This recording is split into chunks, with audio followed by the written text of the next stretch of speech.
And before I invite our chairs to give the last closing remarks about this event, I must say that I personally got a tremendous pleasure during these 2 days of learning of different aspects in those 3 components we put at the theme of this event: immunity, inflammation, and nutrition. And I think after those 2 days, nobody has even questioned that these 3 massive mechanism, processes, systems, they're very much interrelated to each other. And you could see that almost, I'm not saying every second, 80% of the speakers during this today, they were referring to very similar pictures, images of a gut, of the immunity cells, of the different biomarkers. And then on top of that, how nutrition can play a role. And with this, I would like to invite our chairs. Unfortunately, Joseph, no, he had to leave because he needs to be tomorrow in the intensive care for neonates to help them. So I have a pleasure to invite Domenico, Mike, and Jesse, please.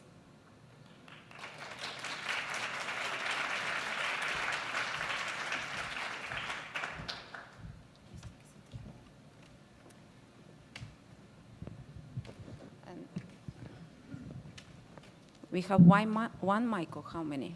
We have 1 microphone. No, 2 microphones. 3. 3 No, microphones. we have them all. They all work. We will make it work. So, what I would like to say, if you give me 2 minutes, I will try to summarize the first session with Joseph Noor. And I must say I'm a little bit more familiar with that because I'm also a neonatologist in the past.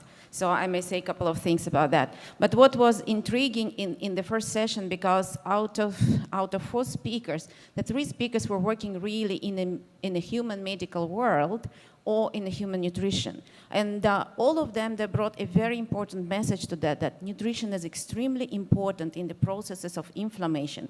Would it be inflammation for a newborn, a neonate baby who was born preterm with a very serious risk factors to develop sepsis or necrotizing enterocolitis, and where nutrition can play an extremely important role, going back to the aging, where the aging is per se, it's the inflammatory process where a lot of inflammatory cytokines, they're coming up, and where nutrition as well can play a very important role to kind of moderate this process in a more healthy, if I may say, way. And as well, the nutrition, overweight, obesity, it also gives a kind of a push to accelerate the aging process, because we do know, and we do know that in our pets, in the study that has been done, at least that one has been done by Purina, that overweight and obesity, this is the inflammatory process. In dogs, we see really increased the pro-inflammatory factors, cytokines, when those dogs, they have overweight and obesity. So everything is coming together and at least in my mind and a simple mind of a person who is not a veterinarian, but it comes together to say, yes, nutrition can play a very important role in that. And if you remember the first day, it was not that far back, but we had so many discussions. If you remember that, so from the different aspects, we came to the questions of fibers. You can call them differently. We were talking about butyrate, but we were talking about fibers, again, in neonate, in aging, in dogs and cats, because those fibers, they are helping as well to keep together the metabolites of fibers, keep together the tight junction of the intestine. And it brings us back to all the pictures we saw and we discussed these 2 days, that epithelium, the functions of the barrier functions of intestine is extremely important. That's because all food, all nutrition we ingest, it goes first there. And that's what is kind of proving things. We are what we eat, and how our gut works well. So with this, I'm asking, who was the second one? I'm asking Jesse. So how, if you would summarize the session you would discuss with renal urinary passion, Yes. so what would be the key messages?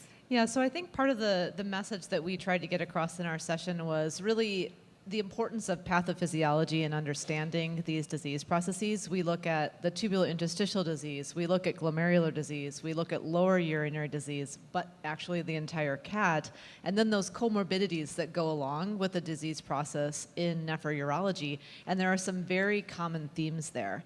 There is inflammation, there is immune response, and we definitely have targets in terms of therapies that we could address for all of these disease processes, every aspect of the nephrurology system. And one of those common themes happens to be the aspect of nutrition. So to me, that's really the interesting part, is that when you're looking at these common themes, you're looking at why things progress, you're looking about why the cat becomes inflamed. Again, those common themes come out. And unfortunately, inflammation and immunity drive us towards some of the end game players when it comes especially to renal disease or the bladder. We're talking about fibrosis, hypoxia, oxidative stress. And of course, I would hope that we'd appreciate with all the other sessions, those are some common themes as well. So for us, we're always looking to better understand pathophysiology in our disease processes to find those therapeutic targets. And definitely from the standpoint, especially of the gut and the kidney, the whole cat and the bladder, we have target areas that we can address, looking at the whole animal, looking at individualized therapeutics for them in order to get the best outcome possible for those patients. So that's really what we hope to bring home with our particular session. Thank you very much. And that was an amazing session. 4 very passionate speakers talking about renal, urinary challenges and constipation as well. So it was amazing. So, and moving from that, moving to the medical session when we were talking about allergy and tolerance or intolerance. Yeah. Yes, so I think that what it came out I think it was very good coming out is the presence of the connection between different organs and different structures. Like what we tried to come up with that, it was like obviously the epithelium or epidermis, whatever you want to call it, depends on where you are in the body. The integrity of the barrier is extremely important in the induction of the tolerance, the interaction between organisms and their product, and the inflammatory cells and the immune cells on the other side of the barrier, and the connection between atopic dermatitis, food allergy, diarrhea, acute diarrhea, like all it goes back to the integrity of the epithelium, again, epidermis. And that's a very important concept, and how, once again, like you, Natalia, said, like the importance of fibers, the importance of good bioproduct of organisms that are present in the guts or on the skin, for whether it matters for atopic dermatitis. And we saw the cutaneous microbiome in people, how important that is to drive the immune response and to induce more a tolerogenic behavior instead of more an inflammatory behavior. So I think that went very well with all the other systems. We learned about like the brain, bladder, like the gut and kidney. Well, there is a skin. Allow me as a dermatologist, skin and gut axis as well. And I would actually even put the brain, skin, gut axis. So all of these are very important, and it's very important to step back for a minute and looking at the entire pictures, like has been pointed out multiple times over this event. Yeah, thank you. But there is also a very important message what you said during your presentation. When you see something on the skin, that doesn't mean that you have to send this pet to a dermatologist, yeah? So first, maybe you have to think about something else, what's happening in the gut, and where nutrition can play a role, and then maybe dermatologist can help. No, it's fantastic. And you still feel that we can learn a lot from what we know in the human world about allergy, about early development or triggers? Oh, absolutely. I mean, we are in the infancy of trying to understand the mechanism of allergies, and that is true in humans, even more in animals. Like for many aspects, we are always following what it comes out from the human because, like has been pointed out many times, they have more reagent, they have more support, so it's easier for some aspect for them to investigate the pathophysiology of mechanisms. For us, a little bit harder, just because of the logistics of it. But Absolutely, there's a lot of research that needs to be done. Like Mike said before, it's like what is probably coming out of all this is we need a lot of study. We need more research and definitely more research in the pathophysiology of allergies. Now it's called as a food, we're calling for environmental or connection between the two. We definitely need more studies in our animals, so in dogs and cats, and not looking mice. Fantastic. And we should not forget, if we want our children to be healthy, we should give them a variety of food, vegetables and fruits from the beginning, and get a dog in a house. Yeah? Yes, pets so in the that's an house. important message. Okay, moving gears to gut, to microbiome. Yes, Michael. Yeah, I think the goal of our group was actually to build at the end what everybody else was going to say, because we knew we were going to be talking about immunity and inflammation in multiple pathways today.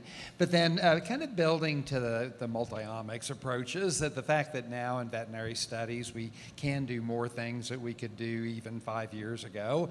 I'm still reeling at the $2,500 per single cell sequencing case that Allison keeps asking for more money for. But we are getting there, right? And so that's what I think is going to be the key, and I hope our message was that. If we just think about watching Jan for the last 15 years, we've gone away from just looking at heat maps to metabolomics with that, with our microbiome, and now we have transcriptomics all the way down to single cells. And so it's with that same goal of trying to find things that we can predict things as clinicians, as we heard from some of the questions, is that this is cool, but how do we actually use it? So then we can do individualized immunonutrition as part of our disease management tools. And so I think our speakers did a really good job getting those points across, and looking forward to continuing that work. And then just kind of a classic for me when I get a chance to speak is that we really need help with funding of these projects. We, at least in North America, we don't have nearly enough foundation money, and foundations like Morris and AKC, they're great, but they can't fund everything that needs to be done. And so it's really great that we see some of the I'll say businesses that actually make profits on things like immunonutrition being some of our best funding sources, and good science comes with control groups, et cetera, so it doesn't matter, all money is green. And so I just encourage all companies that use us for our expertise as consultants and things, pour more of their budgets and their profits back to helping us prove these things. That's the message, huh? I had to say it again. Now, I would also say that you may be the company that funds the most research, but we need more, right? We all need to get our grants funded. Okay, thank you very much.